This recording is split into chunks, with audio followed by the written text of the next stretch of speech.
Hello and welcome back to the channel today for another Watford FC news update. I'm once again joined by George from Watford FC News. George, long time no speak. A lot has happened since your last appearance on the channel. Are you enjoying the downtime from the chaos that has been Watford FC in the past season or so? Yes, and maybe a little bit no. Obviously the season finished and it was absolute chaos. So there was a lot to keep up on that end, but what's the word I'm looking for? The algorithm paid off, I guess. But apart from that, it's been a bit quiet at the minute, and it's sort of worked out for me because work and everything. But at the minute, it's boring, but not too boring. I can deal with it, to be fair. Yes. Well, I do enjoy this time of year. I think we both said to each other a few weeks ago that the transfer rumour mill, when that starts, we do find that quite exciting. So, yeah, the start of the transfer window is certainly something I look forward to personally as a fan anyway. Before we dive into Paolo, Udinese, and the fixtures for the upcoming season, I want to get your thoughts on our favourite guy in the entire world, George, Mr. Tom Cleverley. He was sacked by Watford at the end of last season. I was away in Spain when the news broke. You were quite rightly furious as well, George.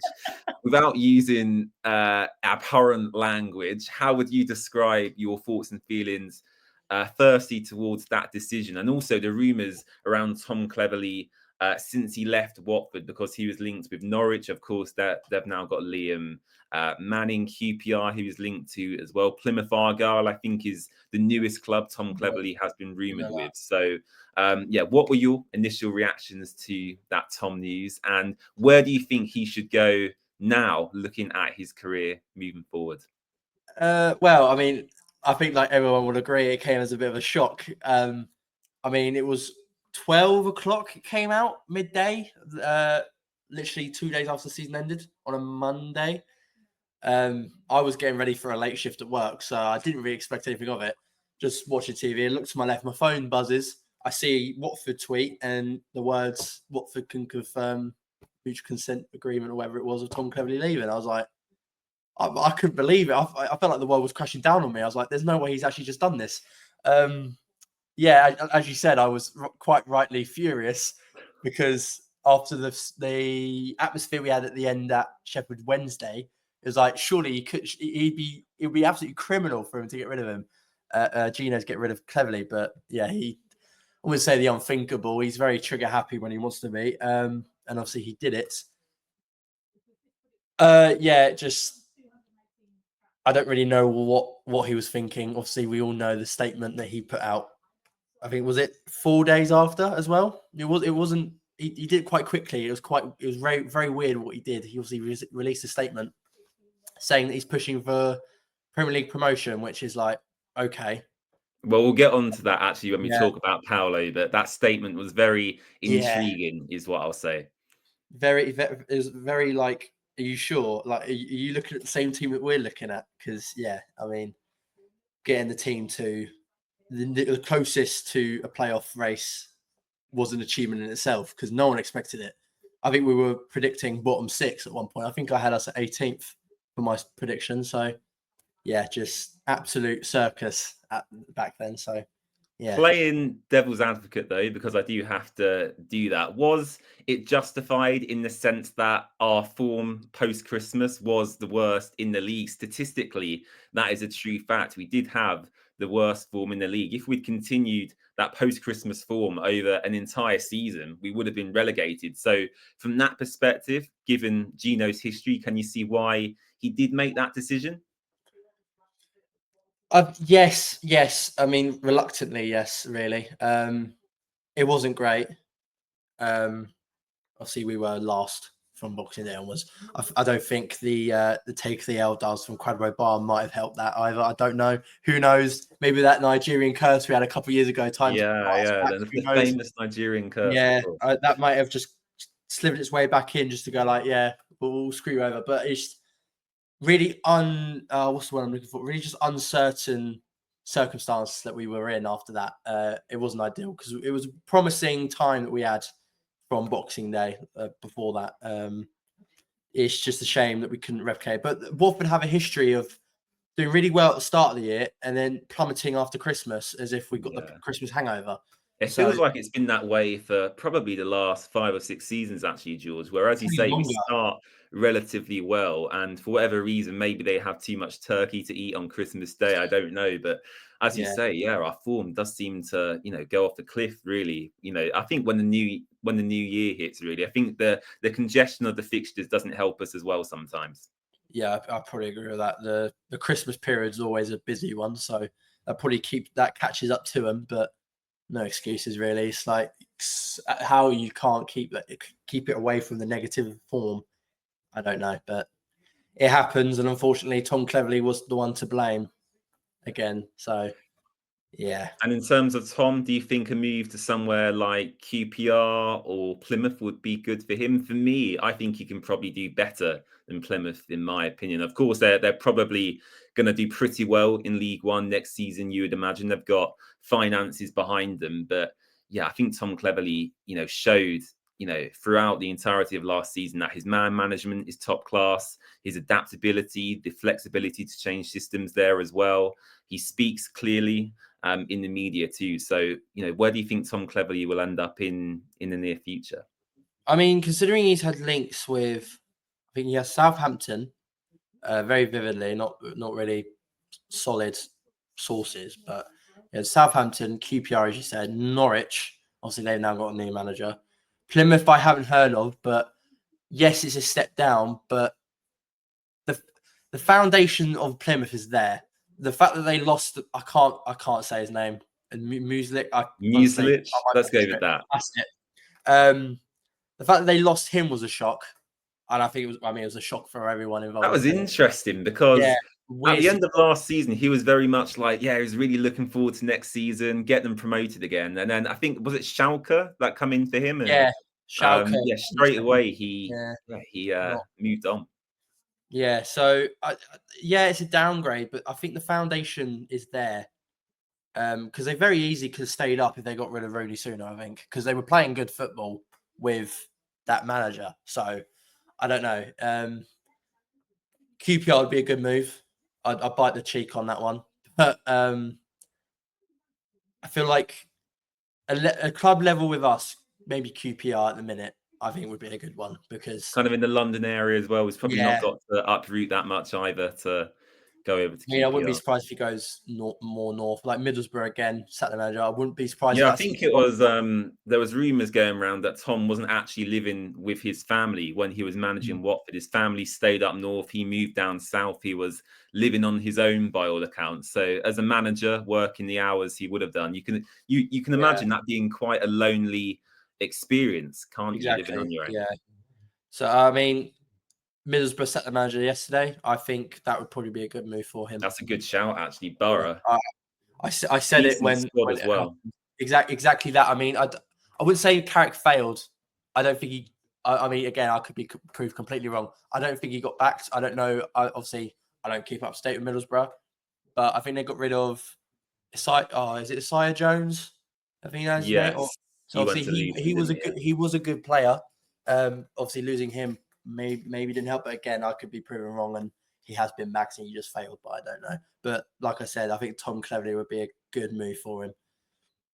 Moving on to our new manager. It took a while, actually, George, for him to get confirmed. There was various rumours about who Watford could appoint. I saw some people suggesting Gary O'Neill. The bookies had a potential return for Sean Dyche or Rob Edwards. In the end, though, we signed someone who I don't think any of us knew about before the Watford confirmation. Paolo Pezzolano is how I believe you pronounce his name. George, I'm not going to sit here and claim I know anything about this guy other than the fact he is Uruguayan. He is, however, a promotion specialist. I believe he achieved promotion at 2 of his previous clubs. That seems to be what Watford are going for now. You alluded to the Gino Pozzo statement earlier in the video and how that statement was very clear in his aim to return to the Premier League or at least achieve the playoffs at the very minimum. He signed a 1-year contract, Paolo. Is it clear to you that this is really a short-term thing. And if it doesn't go to plan, Paulo will be straight out the door and be looking for the next replacement for him in a few months' time, potentially? Well, I mean, I think a couple of us said it when he was announced. He'll be gone by Christmas, September, October, whenever. I mean, I said September, so prove me wrong, mate. Do you know what I mean? It's a weird situation where they've hired a manager that has no experience in England, and they've gone promotion, playoffs, whatever. Weird. Yes, he's got that promotion experience in, I think one of them Spain and I think Uruguay. I could be wrong. Brazil. That's it, Brazil. It's a bold move. I'll be honest. I mean, he could see it as an easy payday. Like he could fail and just like, oh, I've got some money. But for the managers to go with someone that doesn't have anything experience-wise in England is a bold move, especially when they're saying, oh, we want Premier League football. So it'll be interesting to see who they sign and what they do, and how the manager actually lines his team up. Because at the minute, I have absolutely no idea what formation. Well, the early signs are it seems like he likes a 4 at the back. I think we'll probably see a 4-3-3 initially, it seems like, from what I've read. So you would think that would suit a lot of our players. Like for me, I'd like to see a midfield three of Duomo, Luza, Cipriano. I think that could look pretty good. The back four, obviously, we're rumoured with a left back, George, as we record this video. Caleb Wiley is set to return as well. So I think with the current squad, if we are to play that system, there's the makings of a good team. But for me, there's no reason we couldn't have done this, under Tom Cleverley. And I'm still going to die on that hill. I feel Tom Cleverley was the man for us. But for me to enjoy the coming season, George, the motto I'm going with now is embrace the chaos. It's Paulo time, because if I don't embrace the chaos, that is Watford FC. I'm not going to enjoy the upcoming season. So I've just got to accept we're a very unique club in the footballing world. We are what we are. We have an owner who is trigger happy, as you said. And yeah, I think we've just got to embrace the fact that Paulo may only be here for a year, but if he does well, Gino will quite rightly earn the plaudits for that appointment. Yeah, it'll be a reluctant applaud from Pozzo to Pozzo even. But I mean, with the money that he might be getting from the sale of Udinese, if he can put something towards the team here, it could help. He's done it before. Obviously, he bought us 13 years ago. I mean, next week is 13 years on. So he knows what he can do to get a team promoted. He just doesn't have the funds to do so, because obviously he's got a lot of debt. And if he can, what's the word I'm looking for, replicate getting promoted again in the way that we did in previous years, be my guest. As if you can bring some happy days back to us, I will welcome it. But at the minute, my thoughts of Gino Pozzo at the minute. But we'll keep that aside. Yes. Well, we'll move on to the Udinese sale, actually, because that does involve Gino's father, Juan Paulo Pozzo, and the latest news coming from Sasha Tavalieri on Twitter. One of the world's largest investment funds is on the verge of acquiring Udinese after reaching a 184.7 million euro agreement with the Pozzo family. US-based Guggenheim Partners have decided to launch a football investment group with the Serie A club as its flagship. Sources in Italy confirmed that although the deal has been finalised on April the 15th, the Italian Football Federation still needs to approve the acquisition. So some massive news that doesn't directly involve Watford, but could certainly have a big impact on us moving forward. I said this in a recent video, George, but it did feel, for me at least anyway, that over the past couple of seasons, the focus from Gino himself had very much turned back to Italy. And I felt as a fan we had been neglected at times. And this, of course, would very much shift the focus from a 2-club model to a 1-club model. Plus, it would also mean a massive injection of cash into the Pozzo family. So you have to say the early signs are looking promising. We're awaiting the official confirmation from the Italian football authorities. But George, this can only be a positive thing for Watford, surely. You'd like to think. I'm sure the price that it's being released out there, I'm sure some of that might go into debt that Gino might have somewhere. Obviously, he's always tried to bite the bullet in previous years and it hasn't worked out. So I'm sure he's got some debt that he's paying off.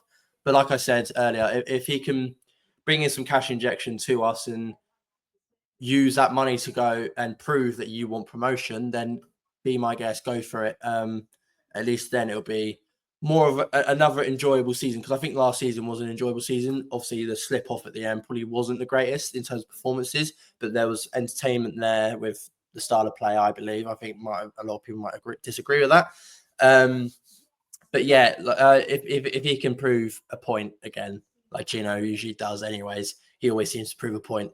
If he can do that, then that'll be a really good early signs of promotion. If he can do that, then again, be my guest.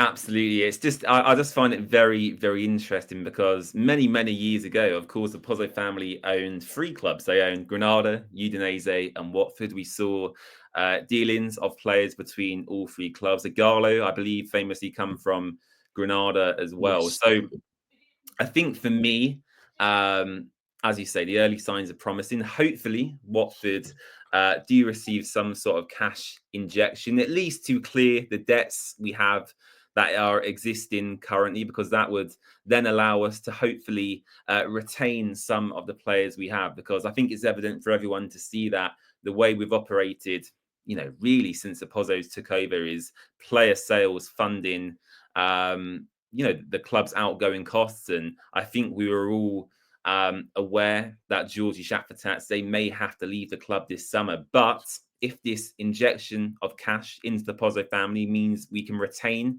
our existing crop of players and then add to that further, as you say, George, that is surely a recipe for hopefully a much better season than we saw last time. And the early signs are promising. Hector Cipriani has joined the club. Nathan Baxter has joined as a backup goalkeeper. There's rumours that we're imminently about to announce a new left back as well. So in terms of the transfers we've done so far, Cipriani, Baxter, we'll start with Hector. George, I'm sure you were very happy with that announcement.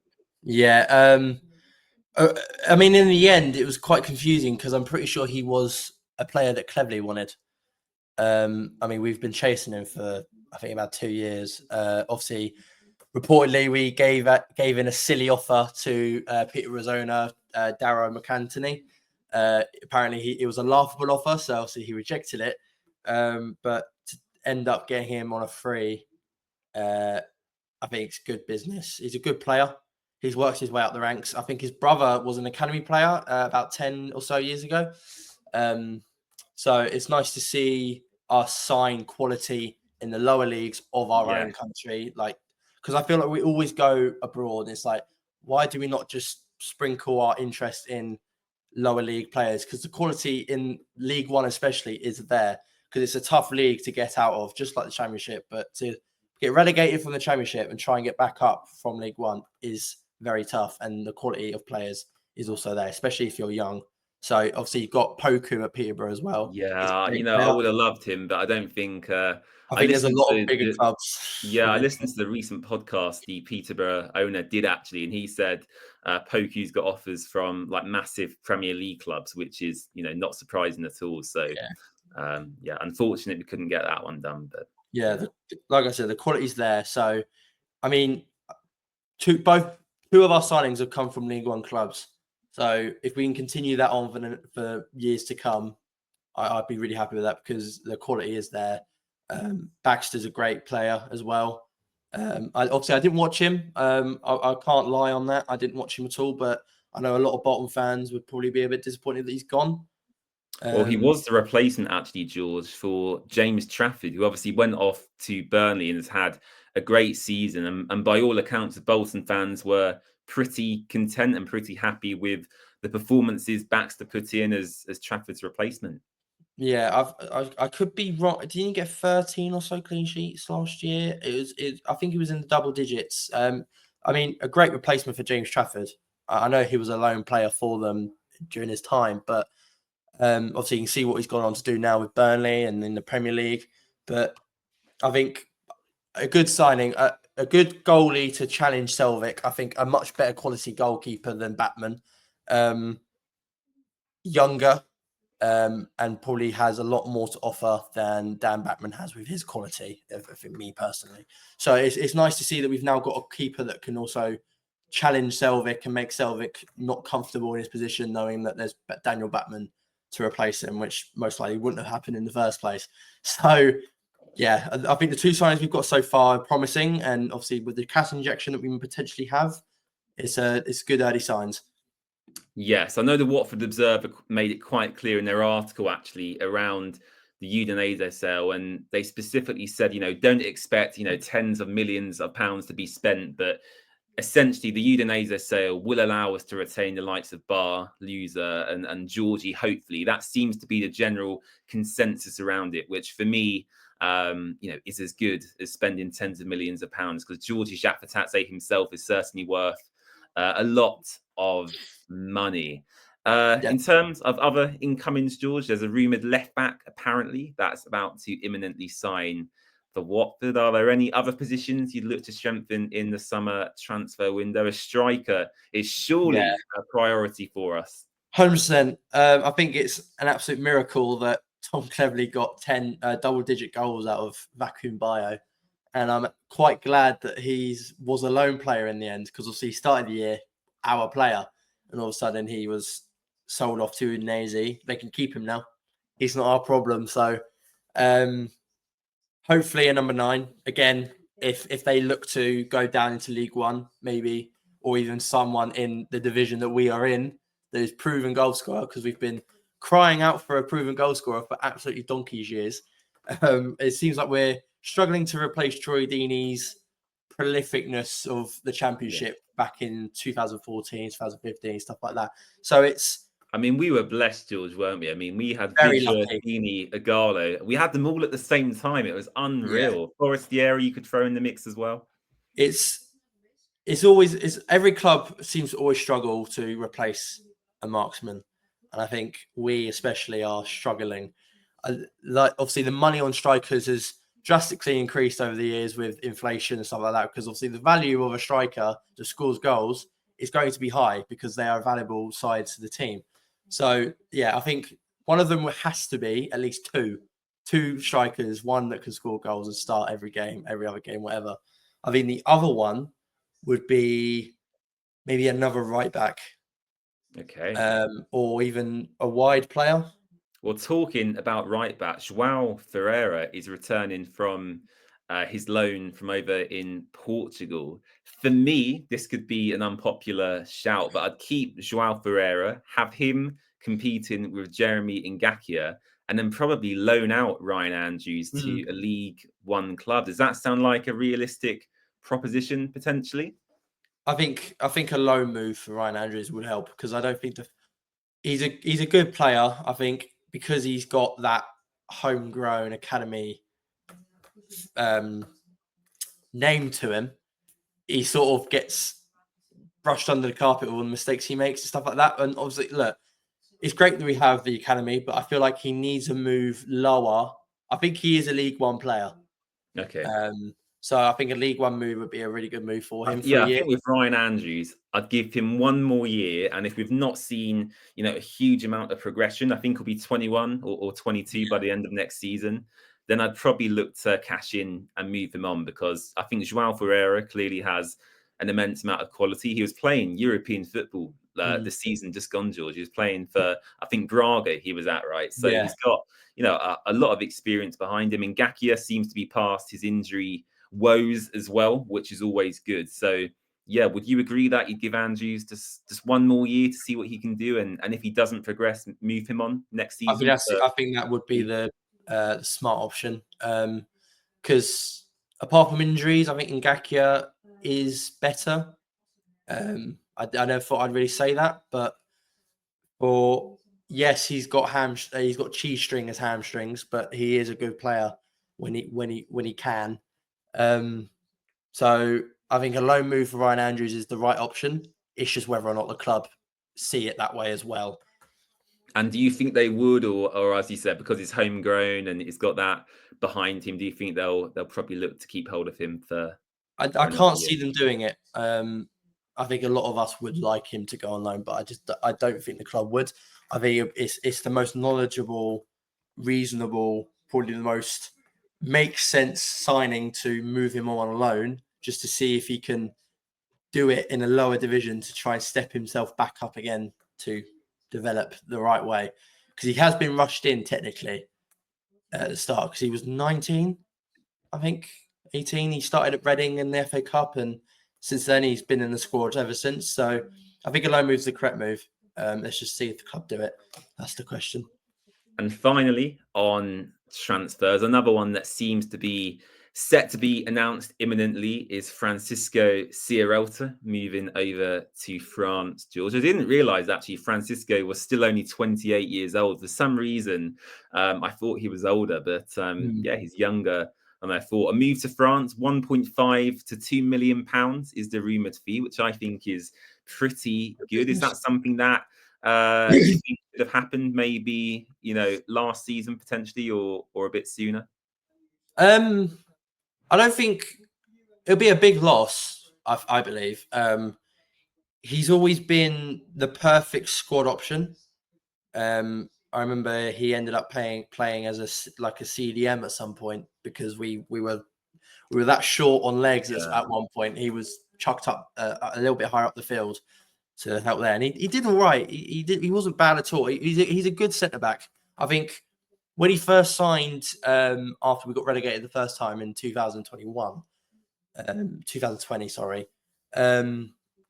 We all were like, who is this guy? And he didn't play much at all. He obviously we had Ivic, and then Zisco sort of brought him in and made a real impact. He was part of the team that obviously conceded 30 goals, and that was a joint record. Obviously, Well, I think it was a record at the time, and then this season Burnley took that record away from us, I believe. So I mean, I've got nothing really bad to say about Sierralta. I love him as a player.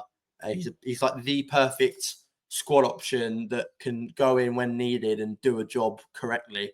It's similar to Ken Sema, like he could come in when needed and just do the job that needs to be done. So to get, what did you say, a 2.5 million? 1.5 to 2 million is so really good price tag that we've got from him. So good luck to him in France. It's just I'm gutted that he's gone, but clearly the club sees something else that we can go for. So hopefully he does well out there. As you say, I think he has his qualities. I think from aerial situations specifically, he is a warrior. That was his nickname at Watford. But playing out from the back, George, every time he touched the ball and, was looking to make some sort of forward pass from that back line, I did get a little bit nervous when I was sitting in my seat. So he certainly didn't suit Tom Cleverley's system in that regard. And who knows what Paolo would have thought of him. But as you say, you wish him all the best in the future. Finally, we're going to talk about the upcoming fixture release. Still just under a month to go. Thursday, the 26th of June is when the championship fixtures are due to be released. So do get that in your calendars. I believe around midday is when they're due to come out. Of course, George, we have 6 new teams in the division this season, 3 from League One and 3 coming down from the Premier League. So we've got Charlton, Wrexham and Birmingham coming up from League One, and Ipswich, Southampton and Leicester coming down from the Premier League. Before we touch on the new teams in the division, looking at all of the teams that are going to be featuring next season, is this going to be the hardest year for some time in terms of trying to compete at the top end of that championship table? Because especially when you look at Birmingham, Wrexham and the recently relegated Premier League teams, they've got a hell of a lot of money behind them. Yeah, it'll be interesting to see how they cope. Obviously, you've got the money with Ryan Reynolds and Rob McElhenney. They'll be looking to probably get promoted again. They probably want that for back to back or whatever it is. Probably probably an unrealistic target. I mean, if they pull it off, fair enough. But I don't think they. I think they'll get top half, maybe mid-table. Club like Wrexham. I think Birmingham as well. They've got ambitious owners that have money. They'll be looking to Tom Brady, of course, but behind them as well. Yeah, they will be looking to not get in that relegation battle story again, and they'll be looking again for top half, mid-table. I think I probably come back to this in May next year. They won't get playoffs. I mean, if they push for it, then fair enough, fairy tale, all this. But I will be very surprised if they do get the playoff spots. But the money they've got, they can sign some quality players to keep themselves in the Championship this year. And in terms of away days, you're looking forward to. I know you don't go to too many, George, but Charlton, a lot of Watford fans are looking forward to that one. Relatively local, a lovely little stadium they've got there as well. Wrexham, of course, going over to Wales would be fun.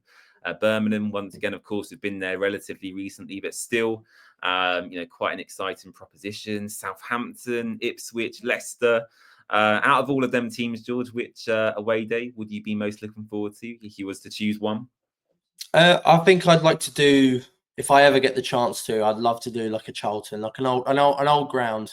Well, not too. I don't think Charlton's that old, but terrace grounds like Portsmouth, the classic Fratton Parks. I think Charlton's one of them.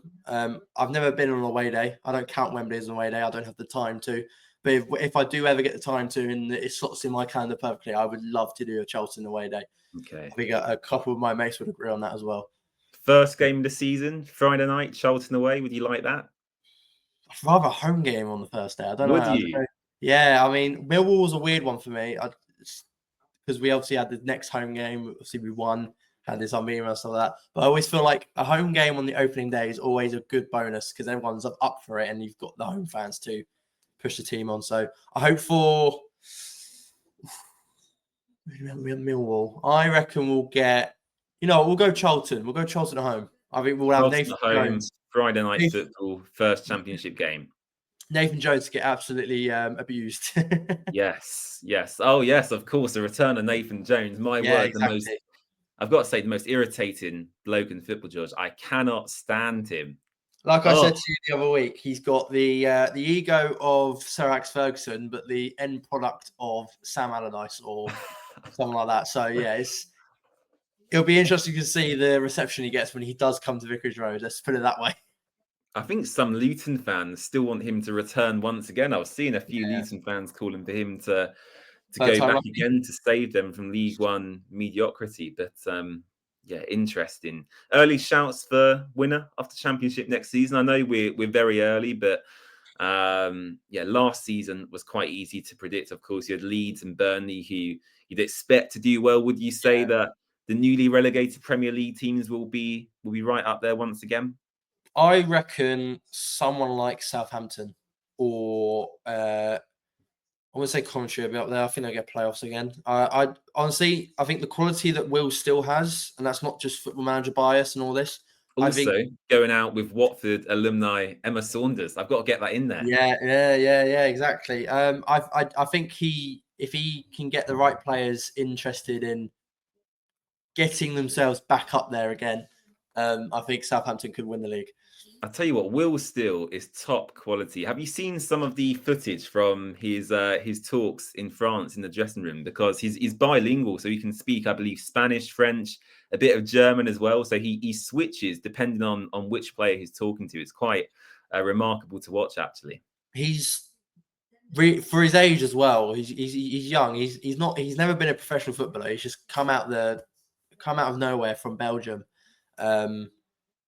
I think he will be really beneficial for Southampton. I think it's a really good appointment in general, really. Well, Russell Martin has gone up to Rangers now. I think from Russell Martin to Will Steele, I think that's a big upgrade for them. They just now need to sign players that suit his play style. Like you said, the way he talks about football in general. I don't know if you've watched his Monday Night Football a couple months ago. Yeah, I didn't watch the whole thing, but I saw some clips. Yeah, the detail that goes into just a PowerPoint is mental for someone that's only worked in France and Belgium to to have a manager like that in England is probably going to be really beneficial for someone like Southampton because they do have money. It's just, again, can they get themselves back up there and dominate the Championship and not go through playoffs like they did the last time? So, yeah, I think someone like Will Steele will look to be going for the Championship title and not playoffs or anything like that. So it'll be interesting to see how he puts up with English football for the first time.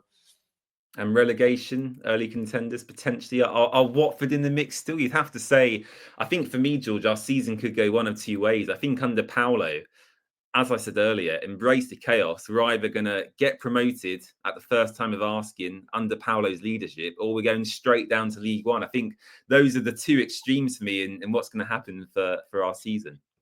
I wouldn't say I'm worried, but I'm kind of like, it could be a possibility, but then you're looking at the bookies and they've only got us at 30-1 to go up. And I think we were a lot lower than that last year. Like people were looking at us to get relegated last year. So, like we said earlier, if we can get the right signings in and we don't sack him like within the first 4 games and he does well, we should be okay. I think relegation, I think Charlton will be the one that goes down. Okay. I don't think Nathan Jones is that good, to be fair. Yeah. I think for the others,